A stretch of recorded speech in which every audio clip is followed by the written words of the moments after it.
시장은 계속해서 미국 경제 지표에 따라서 방향성을 보여주고 있습니다. 앞으로 가장 큰 움직임을 보일 지표는 이번 주 금요일 내일 발표되는 실업률입니다. 실업률이 예측치를 하회하면 증시는 다시 또 폭등하게 될 겁니다. 오늘 영상 지금 바로 시작합니다. 네, 여러분 반갑습니다. 비트 갱스터입니다. 어제 국내 시간으로 저녁 11시에 미국의 졸츠 보고서, 그리고 오늘로 넘어가는 새벽 3시에 베이지북이 공개가 되었습니다. 그리고 증시는 또 움직였습니다. 성격 급하신 분들을 위해서 중점만 빠르게 짚고 넘어가겠습니다. 결론만 요약하자면 이번 주 금요일에 발표되는 이 실업률이 시장에서 예측하는 4.2%랑 전달에 발표된 4.3%보다 높게 나와준다면, 실업률을 높게 보인다면 증시는 폭락할 가능성이 높습니다. 반대로 실업률이 예측치인 4.2%보다 낮게 나온다면 저는 비트코인은 무섭게 오를 거다라고 차트를 보고 있습니다. 오늘은 간략하게 이번 주에 중요하게 봐야 할 부분만 빠르게 짚고 넘어가겠습니다. 오늘도 영상 꼭 끝까지 시청하시고 영상 시작 전에 구독, 좋아요, 그리고 알람 설정까지 부탁드리겠습니다. 알람 설정을 통해서 비트코인 상승을 가장 빠르게 받아볼 수 있습니다. 자, 최근 시장에서는 발표되는 그 지표에 따라서 변동성을 정말 크게 위아래 보여주고 있습니다. 오를 듯하면 내려가고 다시 또 내렸다가 어제 떨었다가 내일 지표가 좋게 나오면 하락을 상승으로 전부 되돌리기도 합니다. 사실 지금의 차트가 절대 결코 쉽다라고 차트를 바라보고 있진 않습니다. 자, 과거까지는 지표가 발표되면 인플레이션이 잡히고 있는지에 초점을 맞췄지만 현재 차트는 조금 다릅니다. 첫 번째로는 그래서 침체야 아니야, 두 번째로는 그래서 B컷이야 아니야. 첫 번째로 침체 관련된 지표가 나오면 증시는 하락했고, 그게 아니라면 증시는 계속해서 반등하는 모습을 연속적으로 보여왔었습니다. 그렇기 때문에 지금은 기술적인 분석 역시도 중요하지만 현재 지금의 시장의 방향성을 이해하는 것 역시도 저는 정말 중요한 부분이다라고 시장을 바라보고 있습니다. 자, 그럼 어제 내용을 좀 분석을 해보면, 어제 미국의 노동부 졸츠 보고서가 발표되고 CME그룹의 페드 와치에서는 9월 FOMC에서 금리 인하 가능성이 50bp 인하가 45%로 증가했습니다. 이전까지 50bp 인하 가능성은 35%였었습니다. 10%나 증가한 수치입니다. 만약 이번 주 금요일에 발표되는 실업률 지표가 높게 나오면서 고용시장이 악화되었다라는 의미를 보인다면, 시장에서는 한 번 더 경기 침체에 대한 단어를 사용하게 될 것이고, 증시는 한 번 더 경기 침체에 대한 우려로 폭락하는 모습을 보여줄 거다라고 시장을 바라보고 있습니다. 자, 비트코인 기준으로는 최근에 8월 5일에 나왔던 이 저점 자리인 49K를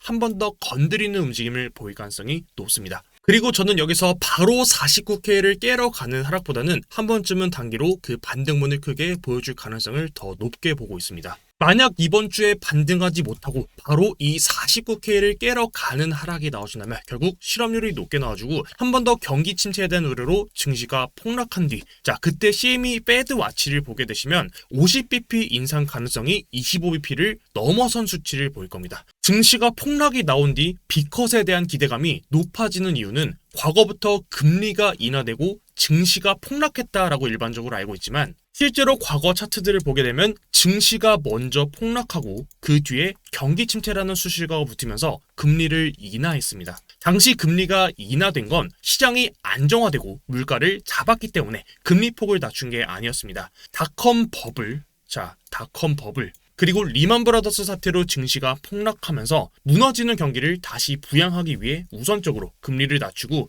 연준에서는 채권을 매입했기 때문에 증시가 다시 상승할 수 있었던 겁니다. 지금도 상황은 이전과 다르지 않다라고 시장을 바라보고 있습니다. 이번 주 실업률이 예상치를 상회한다면 증시는 한 번 더 폭락할 가능성이 높습니다. 그리고 그 구간에서 시장은 9월 FOMC에서 금리 인하를 50bp 가능성을 높게 보게 될 겁니다. 증시가 첫 번째로 폭락하고 그 뒤에 금리 인하가 B컷으로 들어오고 그 금리 인하는 증시를 다시 또 상승으로 띄울 가능성이 높습니다. 그래서 사실 이번 9월 달에 금리 인하를 25bp를 하게 되면 이미 파월은 이번 8월 25일 잭슨홀 미팅에서 금리 인하 이야기를 꺼냈기 때문에 25bp 인상은 사실 확정이라고 볼 수 있는 상황입니다. 이미 시장에선 25bp 인상은 반영되고 있다고 보고 있고, 오히려 당시 FOMC에서 다른 변수가 아닌 예정대로 25bp 인하가 나온다면 사실 증시는 반응이 크게 없을 가능성도 있습니다. 댓글에도 9월 25bp가 인하되게 된다면 증시는 어떻게 될까요? 라고 물어보시는 분이 한 분 계셨던 것 같은데, 지금은 예측치를 벗어났을 때의 시나리오를 세우는 게 더 중요할 거다라고 시장을 바라보고 있습니다. 그리고 9월 FOMC에서 25bp 인하가 확정이라면 FOMC 전까지 인플레이션이 약화되고 있고 결국 인플레이션이 잡히고 있는 지표랑 실업률이 낮아지면서 미국이 아직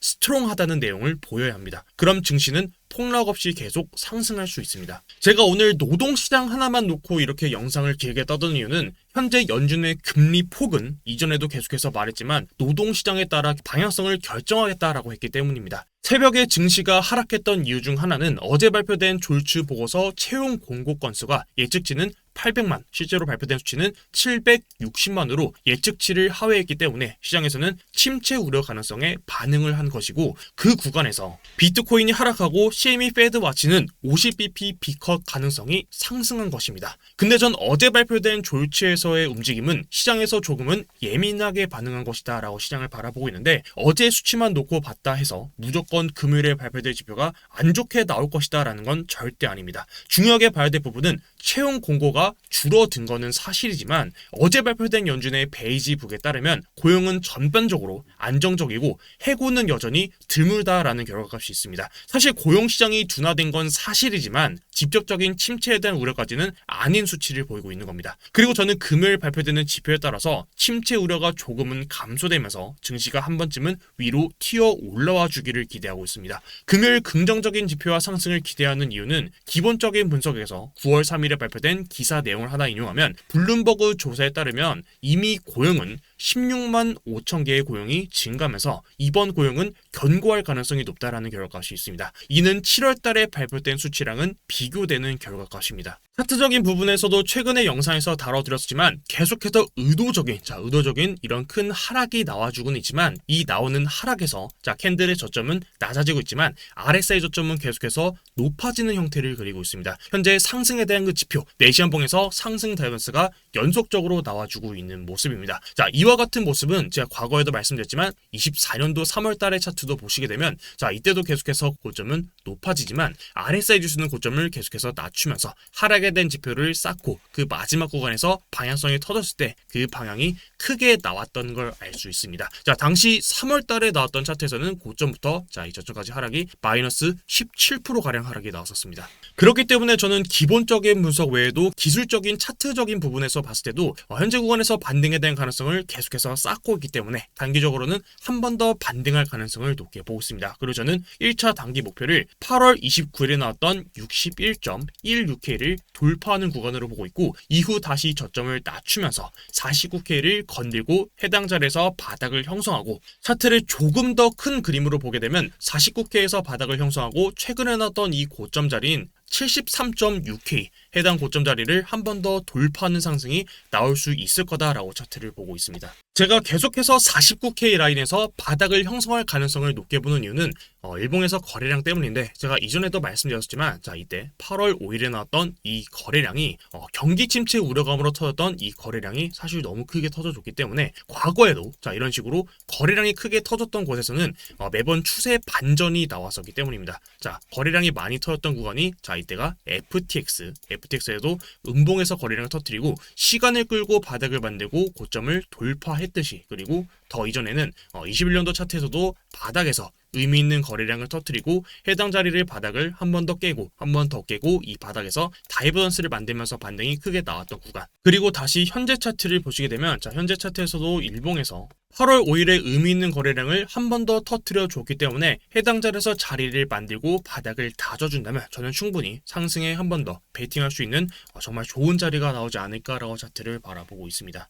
그리고 계속해서 제가 49K를 한 번 더 깨러가는 하락은 분명 나올 거다라는 말씀을 드리는데, 만약 이번 주 일본 캔들 기준으로 61.16K 제가 말씀드렸던 이 첫 번째 목표값 위에서 일본 캔들의 양봉으로 강하게 돌파해서 마감된다면 사실 이때부터는 저점을 한 번 더 깨러가는 하락보다는 계속적인 상승이 나오지 않을까라고 좀 차트를 보게 될 것 같은데, 다시 말해서 기존까지 제가 봤던 그 관점이 틀리게 되는 거겠죠. 아마 이번 주가 지표에 따라서 변동성이 정말 크게 나와줄 것으로 좀 보고 있는데, 해당 움직임에 대한 저의 생각 그리고 이후의 차트 방향성도 좀 가장 빠르게는 비트에서 관점 공유방에 남겨드릴 테니까 오늘 고정 댓글에 있는 링크 눌러주시고 들어오셔서 관점 받아보시면 정보를 가장 빠르게 받아볼 수 있을 것 같습니다. 저는 또 다음 영상에서 여러분들께 좀 찾아뵙도록 하겠습니다. 오늘도 영상 시청 정말 너무 감사드리고 지금까지 비트 갱스터였습니다. 감사합니다.